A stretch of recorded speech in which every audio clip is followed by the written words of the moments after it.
there's lots of pressure from Labour MPs, with over 100 MPs calling for Keir Starmer to resign.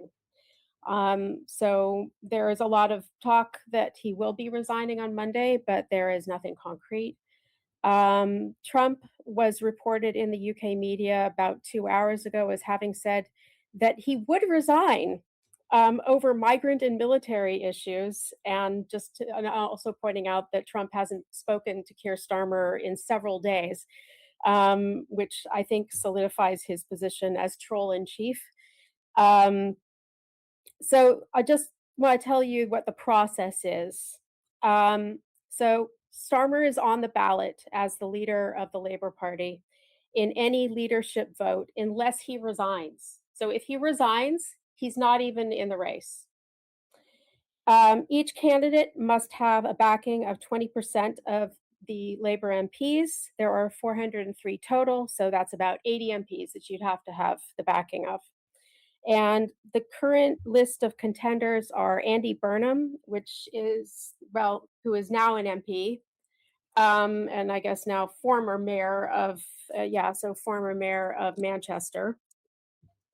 Angela Rayner, who's the former deputy PM. Wes Streeting, who's the former health minister, and Al Carnes, who's the former armed forces minister. Andy Burnham has been in, he was terrible for the rape gangs, for the grooming gangs, and there's lots of evidence to show he covered it up. That's been presented by Raja Mia. I don't trust him. I think he's just exactly the same as Keir Starmer. Angela Rayner also kissed Islamist butt as much as she just to keep her seat. She's worthless. Wes Streeting, I really like, actually. I think Wes Streeting is a good person, but he only won his seat by 528 votes, and his biggest challenger was an independent from the Gaza Party. And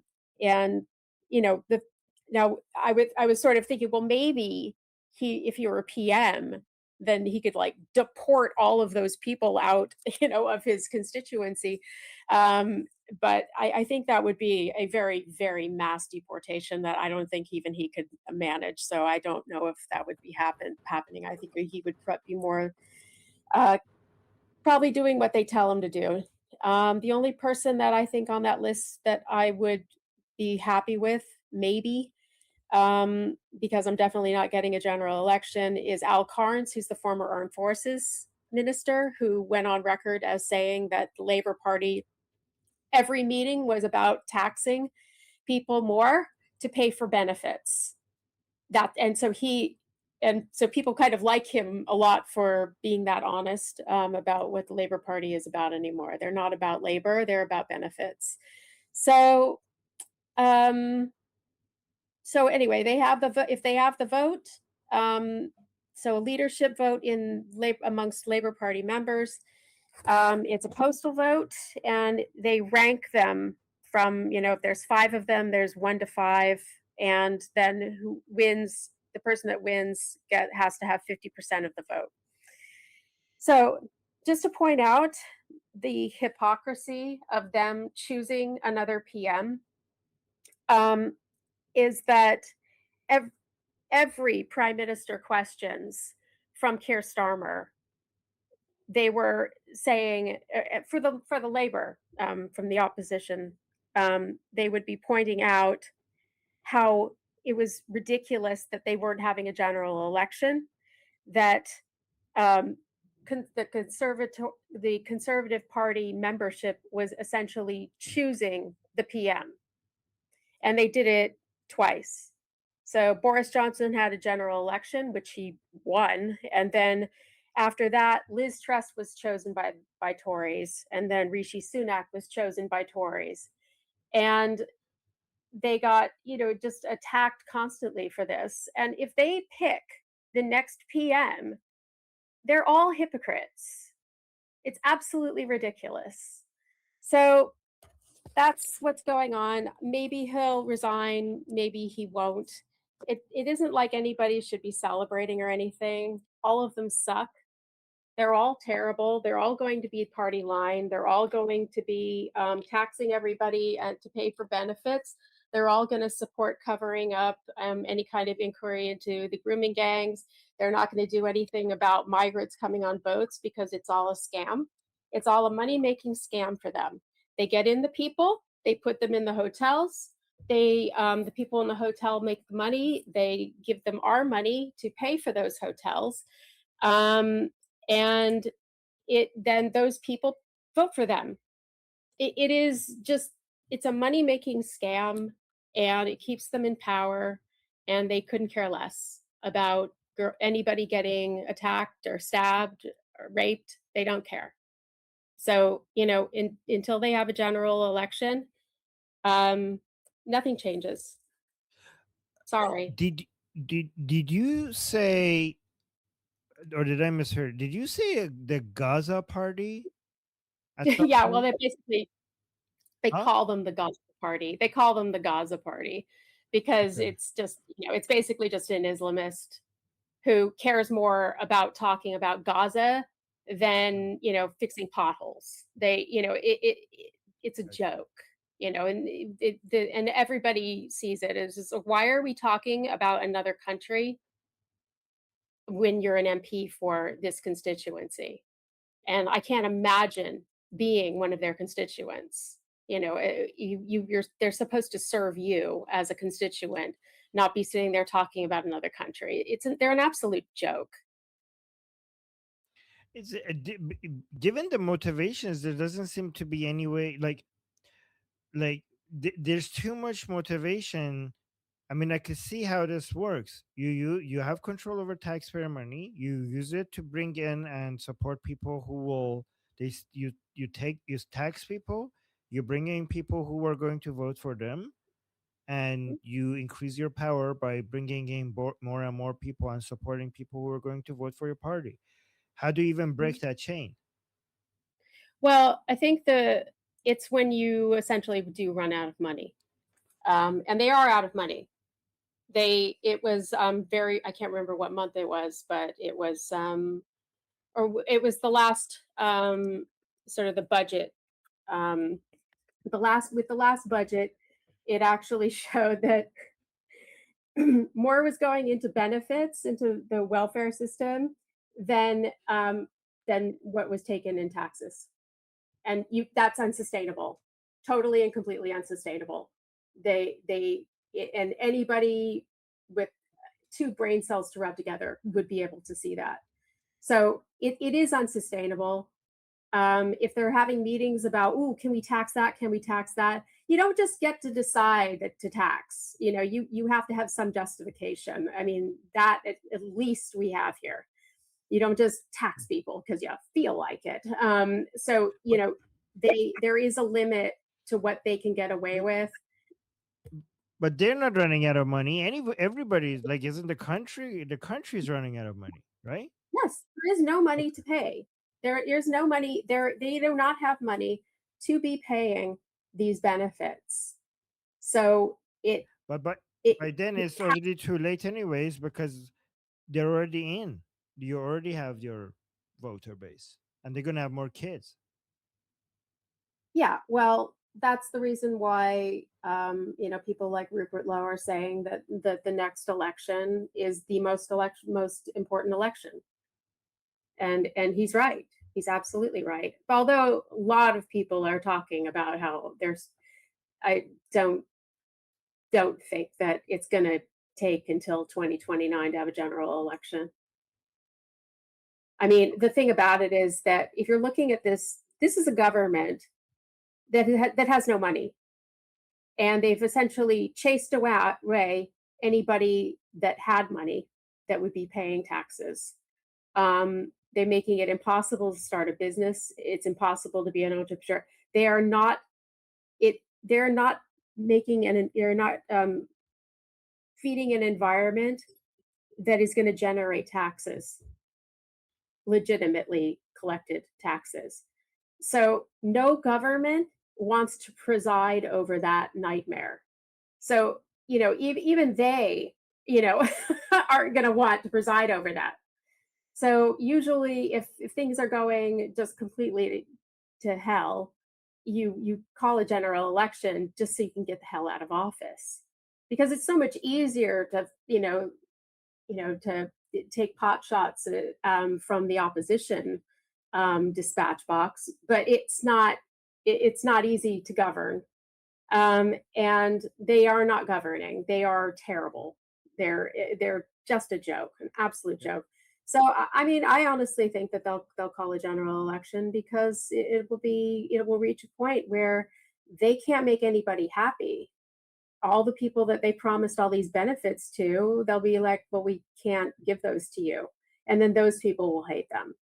So it is that you're not going to want to govern when everyone hates you. Nobody's that strong. That's my opinion. Okay. Well, I see some people want to comment on your topic, so let's go to them, starting with Sketch. All right. I had some like very specific question. I heard her say postal. Like, is this a postal vote? I wasn't understanding that part. The other part is, well, she kind of mentioned that they have to get, if they don't have money for the hotels has to keep these people out. What are you going to do when these people don't have a house to go to and they're just roaming the streets? What are you going to do with these people? Are you going to like put them in barracks? Are you going to round them up, put them in military barracks? Are you going to start taking uh, government buildings and using that? Like, how are you going to get the money to do that? So that's kind of the problem. Also, if you're not paying the hotels to house them, those hotels can't then fund you and give you kickbacks under the table, or however they're doing that whole money laundering thing they do to get that money back into the campaigns. If the hotels aren't getting that money, they can't like get that cycle going. So I understand that problem, but I don't see why, like, okay, the reform is full of the same Tories that were in charge during the whole grooming gang scandal. All right, those have to be prosecuted. I don't know if there's any vote on that. Starmer himself was, I think, the equivalent of Pam Bondi. He was like the one that was supposed to be prosecuting these people, and he was letting them all go. If I'm understanding this correctly, tell me if I'm wrong. Like, he's got his start defending Islamists all over the world after they had done terrorist attacks in courts. So that's where he comes from. That's his background. So I don't understand why we would think that they would voluntarily give up power. And I don't understand the British system enough to know why, how you force an election, how you force resignation. What would make them give up power? They like, right now I see them as nakedly in contempt of the people.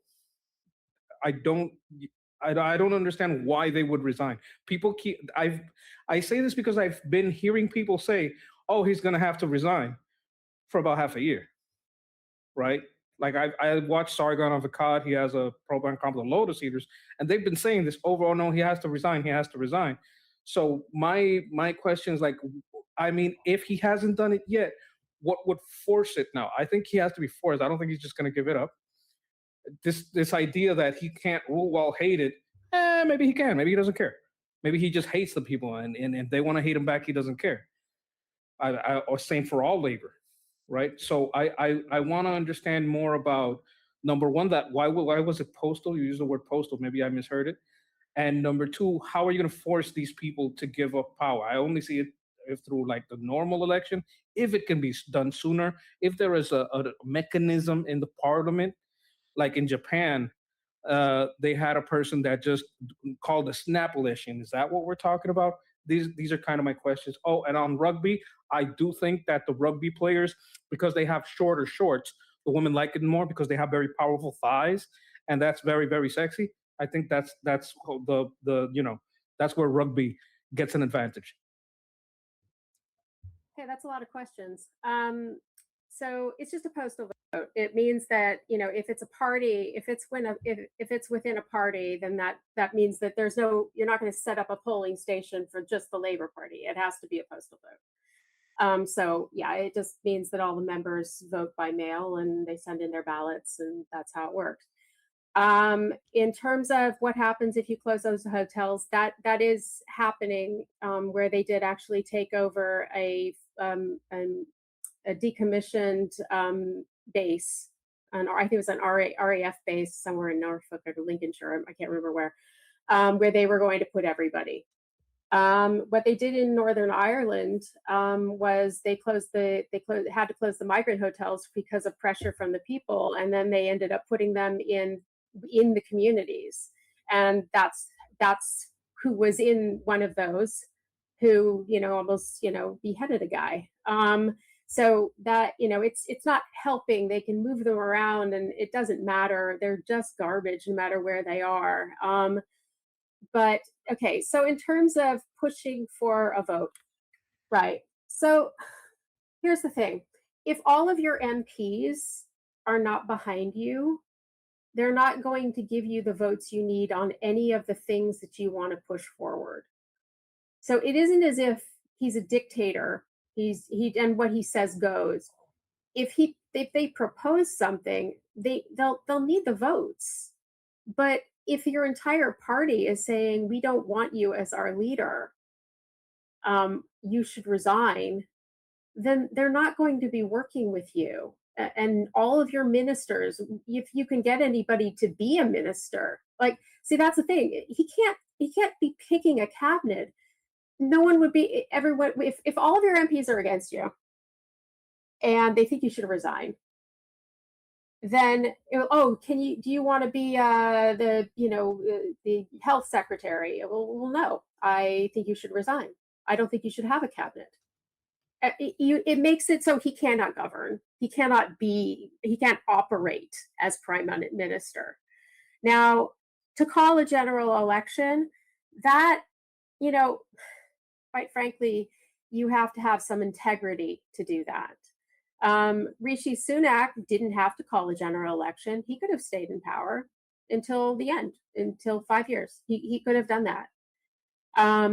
But he had integrity and thought, okay, the vote, all the polls were saying that no one were backing them. They didn't respect the government. They didn't want them in. And he just had the integrity to say, fine, general election, and then they lost. And does labor have integrity? No, they don't. But if all of your constituents hate you, and everybody is standing outside of the House of Commons every time anybody drives in, and all they do is heckle you and throw things at you or whatever, eventually you're in your constituency, and everybody turns up at a surgery and they just yell at you and that they hate you. After a while, I do think that it actually would take a toll, that people would be like, you know what, I could do other jobs. Just you know, but before you continue, I'm about to leave, and you guys could continue the conversation without me. I just want to mention that you guys finished this conversation, the UK conversation. Jay is new here, and he was wondering if we are going to discuss Iranian politics. So after you guys are done with the UK politics, because Jay is new here and he was interested in that, maybe you could let him say, talk about what he wants to talk about. You guys could decide after I leave, just because he's new here. But you guys finish this UK topic, and then I'm gonna go get ready for the next stream, which I'm gonna see if there's actually, like, in the next stream, guys, that starts in about half an hour. We're gonna be looking at this Doha explosions, and also what came out of the talks in Geneva, and in Switzerland, and the Ghalibaf, and quitting the negotiations. How did that actually impact him quitting the negotiations, or did he continue, like, or did it get anywhere? So, because I'm seeing a lot of news coming out of that, so we're gonna go in half an hour and gonna do a live stream on that. We're gonna see the latest reports. But you guys finish your talk regarding the UK here, and I'll just, let me stop the recording. Okay. Were there any So, oh yeah, super chats. Thank you so much for reminding me. Oh my god. Yeah, thank you. So, fleshy interloper saying there's a Why not There's answer about rugby? Sorry, I just realized I should answer about rugby. I'm okay, go. kidding. That's very important. We'll get into those ties later. So now, actually, I want to know, Neil Bunny, do you find female rugby player thighs sexy as well? Is that what you want to respond to? So go ahead. Well, no, rugby is just a superior game. That really Oh, is. okay. It's not me wanting to look at men's butts, but it's a better game because every single player has to be able to pass the ball, catch the ball, run with the ball, kick the ball, and tackle. So everybody has to do all of those things. It just means that you're a better athlete, and it's also a lot more interesting. And you don't have matches that are 0-0. It's ridiculous. You have actual points being scored. It's more fun. It's more fun. It's a lot more fun. That's all. Okay. Yeah. Okay. And let me just read the super chats. We have one super chat from Felicia Interloper saying there's a shortage of boom booms, plus turning down cheap Ukrainian interceptors was a mistake. Oh, interesting. Yeah, that might be correct. And also, Flesh Interloper, we might be having boom booms right now as we speak. I'm going to look into it, and then in 30 minutes, we're going to be talking about what's happening in Doha right now. So yes. Oh wow, people are clapping. And then Kelly just became a member. Thank you, Kelly, for becoming a member. Welcome to our group. My name is Armin Navabi. I'm an Iranian political analyst with decades of experience fighting the Islamic regime inside and outside of Iran. Make sure you follow me for more, and also make sure you join our discussion group. I'm there almost every single day. Come talk to me there and the rest of the people there in our group calls. It's a great place to meet and talk to people who like talking about politics. The link is in the description and or in the bio. You could also get there by scanning the QR code on the screen. See you there.